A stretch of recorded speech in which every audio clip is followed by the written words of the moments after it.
doing, champ? Been good. How you doing, bro? Everybody good? So, Max, we're a week away now. How are you feeling ahead of the latest title defense? Feeling good, man. Feeling like a champ. Can't wait. 9 days, I get to taste another cupcake. One that I heard might pack a punch, so I can't wait for it. If you had to compare Alex Volkanovski to any one of your previous opponents, who do you think he's going to be most similar like? No one. I hate when I really don't like it when people say I fought a guy like Max and this and that, or they fought a guy like me, and it just made no sense to me. Oh, they jamming right now, huh? Oh, they turning up.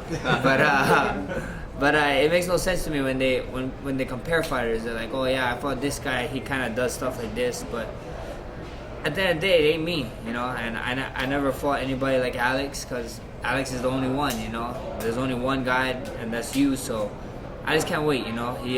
He presents a lot of questions for us, and me and my team sat down, and we believe we came up with a lot of answers. So I'm excited. Ahead of this fight, Alex is saying all the right things. You want a challenger to say that he's the guy to dethrone you, that he's got this confidence. You've been a champion for a while now. Can you talk about the difference in motivation for a challenger and a champion who's got to defend his title for the X amount of time? It's like GSP once said, you know, it's harder to defend a title than win it, because if you think about it, when you fighting for a title, you're trying to earn something brand new, and then when you're defending a title, you're just trying to re-earn something that you already have, you know, and it is what it is, you know. That's when me and my team would sit down and we look for questions in what these guys, we look for challenges and this and that, and we look for things that excite me, and excite me is asking questions, you know. It's everybody keep talking about this guy has power, you know. Everybody say, oh, Max, you're taller, but the guy got the reach, you know. I got little T-Rex arms. I don't know what's going on. A lot of people's like, you're tall, you have the reach, Max, use your jab. I'm like, guys, look at the reach. My reach is shorter than everybody I fought, except for probably Frankie. But you know, at the end of the day, I'm just excited. You know, I'm excited. Every fight to me is a championship fight. I told you guys before I was a champ that I thought I was in championship fights, and that's the way I carried myself, and that's the way I'm going to continue to carry myself. You know, and with him saying that he's the one that's going to do this and that, you need that confidence. I want to fight a confident guy. You know, and he's across the octagon come December 14th because of that confidence, and I look forward to it. So you're talking about questions that you have to ask yourself and stuff. You've mentioned it a couple of times now. Is the biggest question in this fight his power? Is that what he has?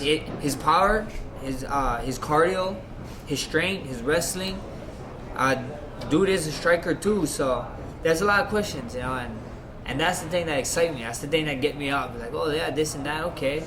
You know, so we see what happens. You know, we're gonna push every single question. You know, I believe I have the answers for it, and the beautiful thing, we find out in 9 days. So I can't wait for it.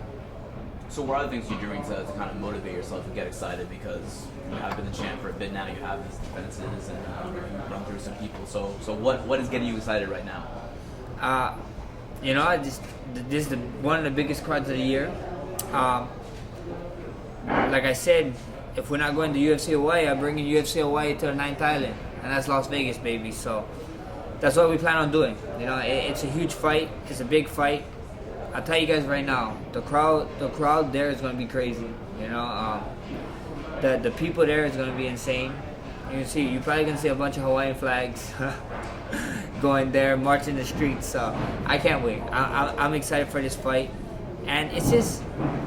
It's another. Why not be excited with this guy? You know, it's another challenge. It's another challenge that a lot of people is questioning. You know, like this guy got this, and this, and I can't wait. You know, we sat down with my team. Like I said, we sat down. We talked stories. We think we figured it out. So the hard part is done. Fun part comes. Actually, got one more hard part. You know, everybody talk about the weight and blah blah blah, but after that is punch someone in the face day. So I'm waiting for it. Weight is okay.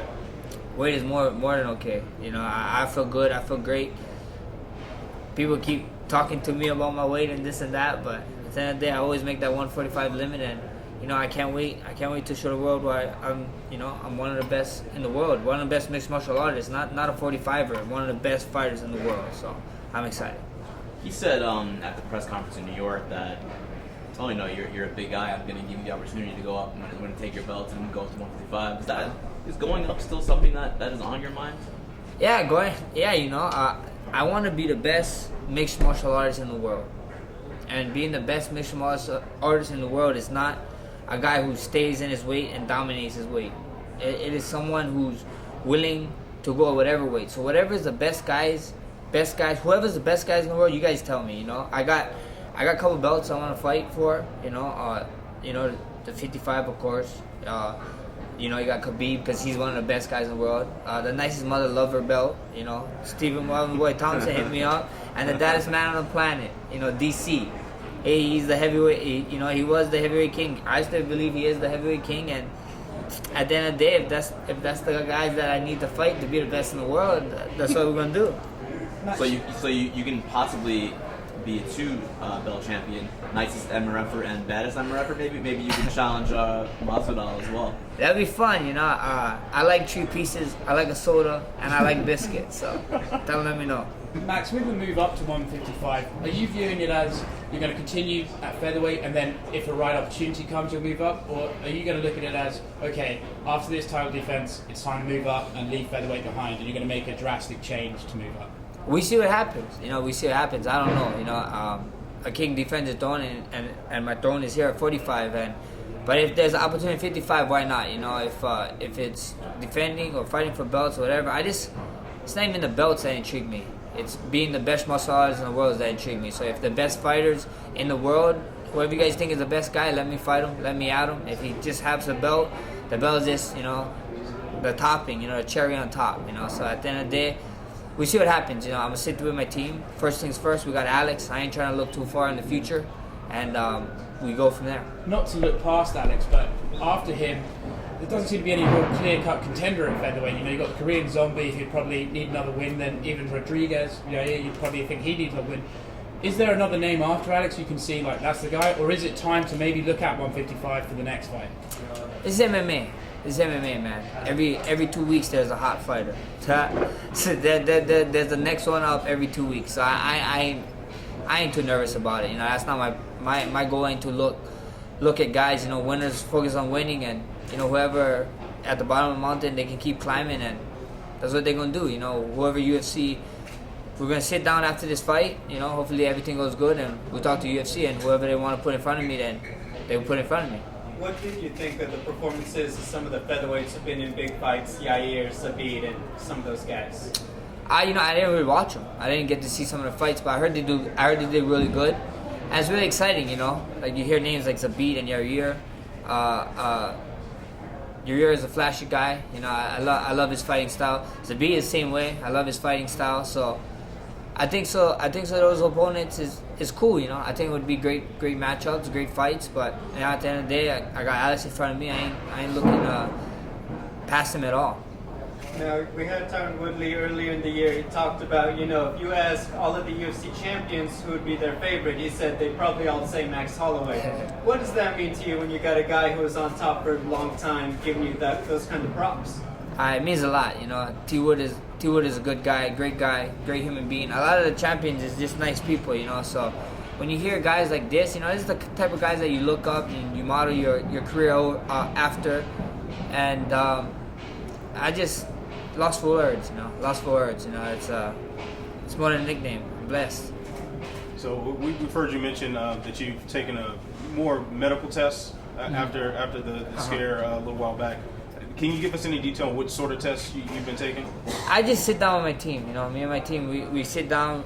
We do certain tests and stuff for my health and wise, because one of our main goals, one of our main ideas, and my stuff that my team live by is they work for Rush, they don't work for me. So everything is to make sure that I'm good, so we can be good for Rush, and that's what we do.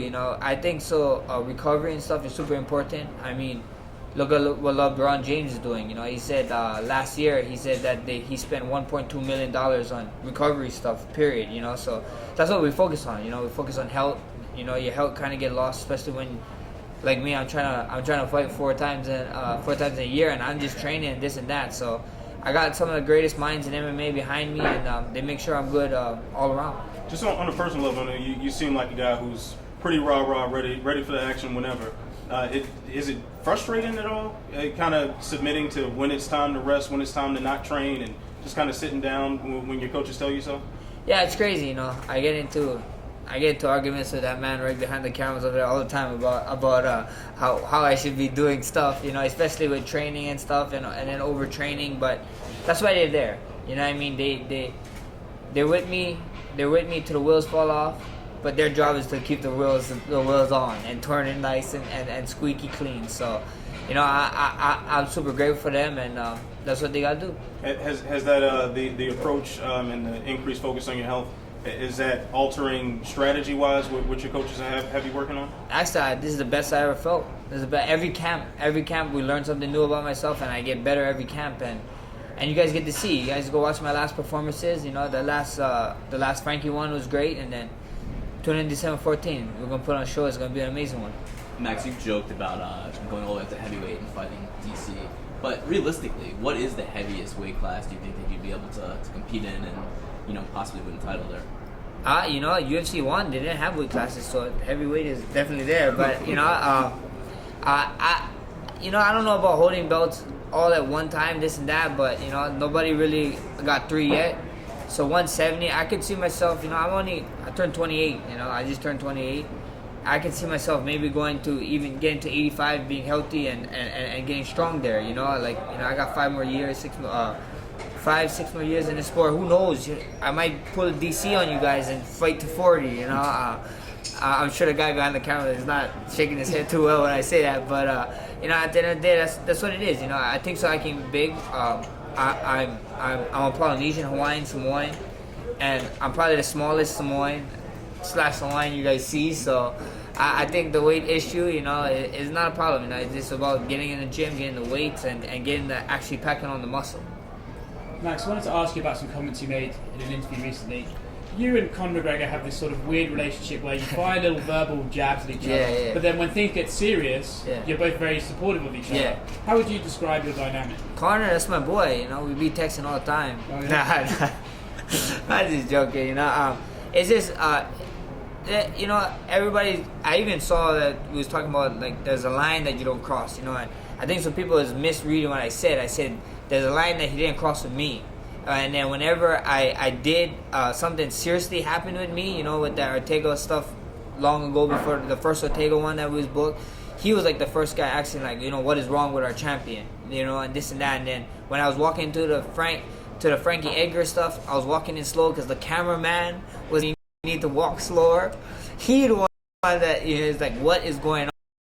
He reached out and he always like trying to aware people about how we look and stuff. So I respect, you know, I respect that man a lot and what he did for the sport, and even like a human being, you know, he comes up short just like anybody else, you know, just like anybody else. We're all humans, we all make mistakes, and, you know, sometimes you just gotta give a guy a chance. And me and him, we just, I don't know what it is, you know, we just respect each other on that level, and I always want to get respect, you know. I'm excited that he's back in the sport, and, you know, I can't wait to him go do his thing in January. How do you see that fight with Cerrone going? We see what happens. It's fun, you know. We see what Conor comes, you know. We see if the Mystic Mac is back, or and the way he's training. But we get to see that fight, you know. So hopefully, I wish him a great training camp, and I just can't wait to see him go back in there.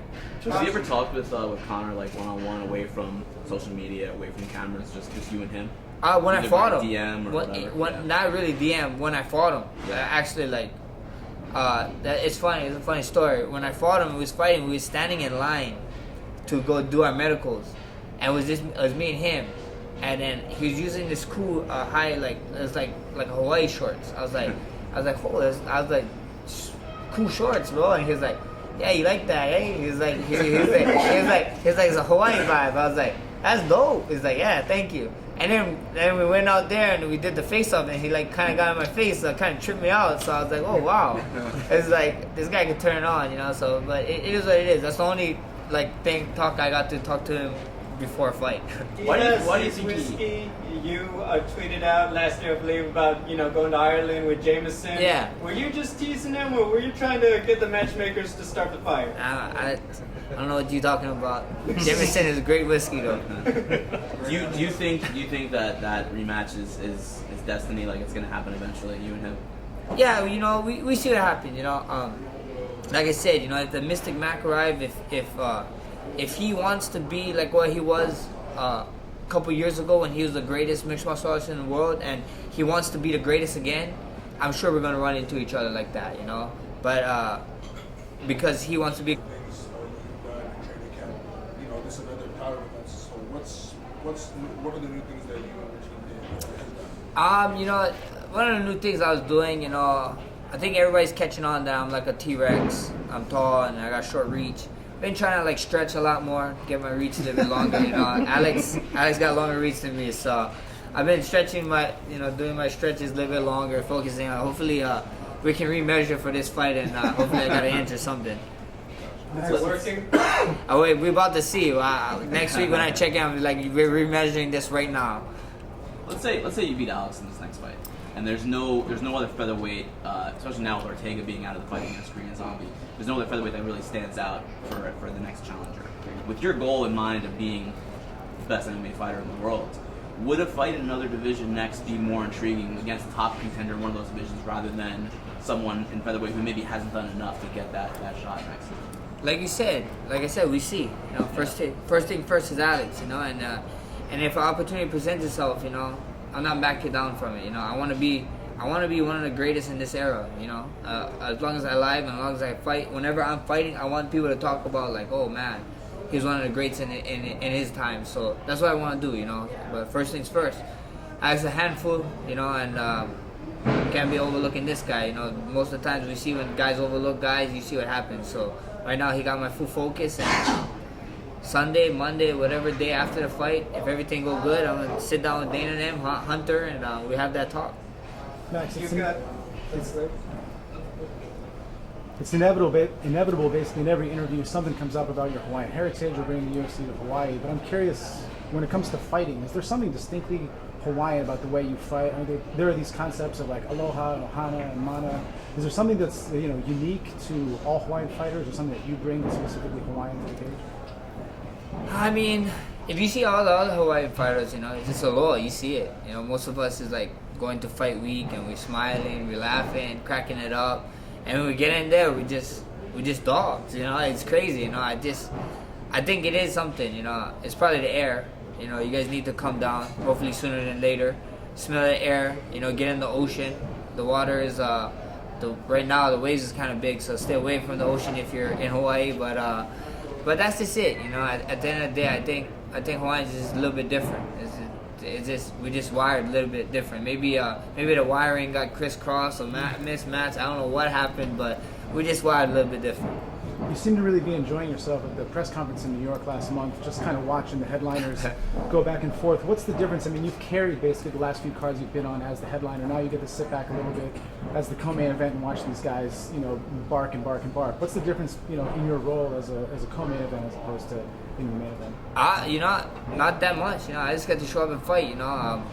I got to talk a little bit less of the pressure. That's always cool. I probably would have just talked about candy and cupcakes if they kept asking me questions at the end of the day. But it's just cool to be a part of this big fight. And those two guys, they got stuff, and I wish I was a little bit lighter so I could grab my popcorn because things was getting heated up, so it's pretty cool. And then there was a question about other UFC champions thinking that you're their favorite champion. You clearly have a good relationship with a lot of the guys. What are the other champions that you'd like to share a card with in the future if you could, do one of these 2 or 3 title fight cards? Definitely DC. I want to fight with DC. I always wanted to get on that card. I was bummed that last July one when we couldn't get on it. But DC is definitely I would love to fight. I'll fight with who else? Who else is the champions? Amanda, I'm getting this one. She's the GOAT, you know what I mean? So it's dope to be on a card with her. Maybe Stylebender. Stylebender would be cool, He's a dope striker, I'm a dope striker. We fought on the same card again, but it'd be cool that we get to do it as champions. So Yeah, that's what Khabib would be fun, you know, fighting on the same card with him or even fighting him, you know, because since he's one of the best in the world, so we'll go from there. It's kind of the era of the big money fight. A lot of fighters are kind of chasing the biggest possible payday, but you're talking more about legacy and more about being the best ever rather than trying to make the most money. Is that accurate? Is that kind of what you're?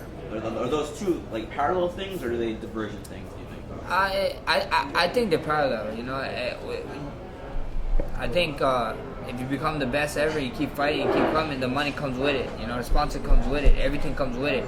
You just gotta do your job. You know, I think so. A lot of people nowadays just looking for the shortcut, for the easiest way, and then that's come you just see flashing in pans. You know, like they hit this peak and then they just kind of disappear. You know, and I never ever wanted to be that guy. You know, at the end of the day, it's taking me a little bit longer, but I like the long route, hard route. You know, and it took me, what was it, 10 fights?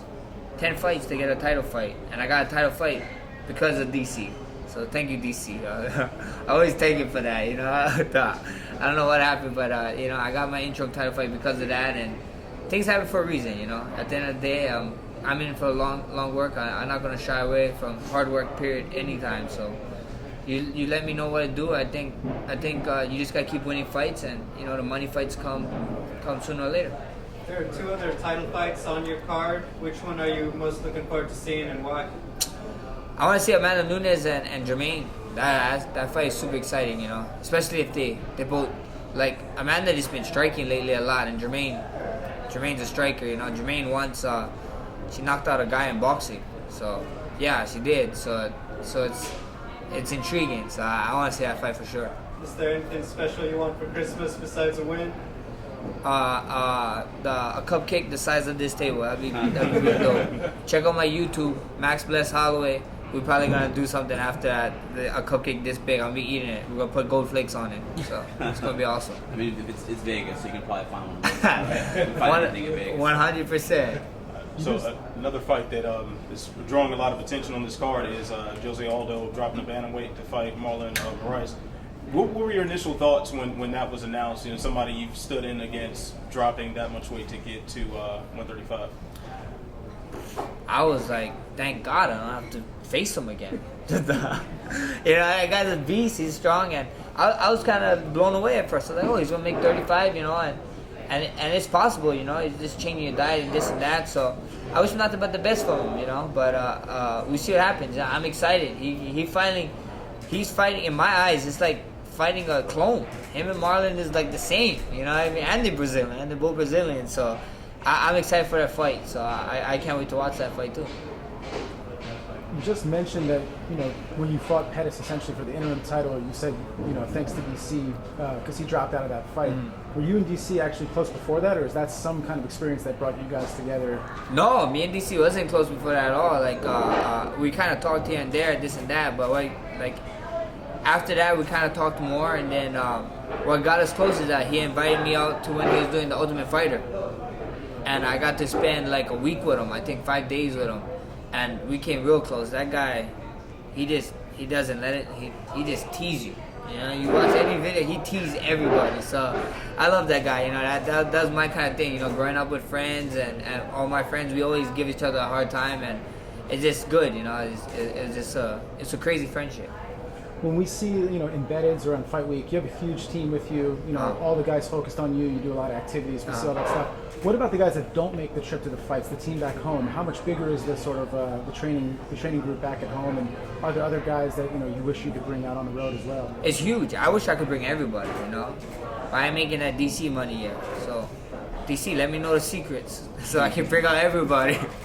But, you know, at the end of the day, we got a huge team. You know, like guys come out. We'd have a huger team if guys came out, and I'm grateful for them, and they always know. I always try to make sure that they feel it when we get home, you know. We always try to go and get dinner or lunch or hang out and just spend time, you know, outside the gym, away from the gym where it's just crazy, you know. Sometimes at the gym it's just insane, so we always try to do stuff outside of the gym. You know, in football, if a quarterback has a good year, they generally buy their offensive line something. Yeah. Is there something that you've ever done for the guys that travel with you or for the team to thank them for all the preparation that they do? Oh yeah, all the time. We do. I always make sure I take good care of them. Even if it's the small stuff, catching dinners or whatever it is. But that's just what you gotta do. It's just being a decent human being. You take care of people who take care of you, and these guys take care of me behind the scenes. They do a lot. They do a lot. Like I said after the Frankie fight, plot twist. I ain't the conductor of Blessed Express. I'm actually just chilling. I'm actually one of the passengers. These guys are the ones making the code, making sure everybody getting on and whatever. So it's just I got an amazing team. I'm just grateful. I'm blessed. We hear a lot of talk about like the Mount Rushmore of MMA. If there were 4 guys up there, you're well on your way to being in that elite level. But what would be more important to you, to be on the Mount Rushmore of MMA or on the Mount Rushmore of sort of Hawaiian culture and history? I think so. Probably for Hawaiian culture for sure. I just want to make sure show these kids that look, we're in a rock in the middle of nowhere, and you can do great things, but you gotta be willing to put in the work, and you'll be willing to do it. And I just want to give them the opportunities and whatever, and give back some way after this is done, and just inspire the next generation. That's what life is about. Life is about inspiring someone. You wanna, when you leave this world, you wanna make it better when you came in. So that's the end goal.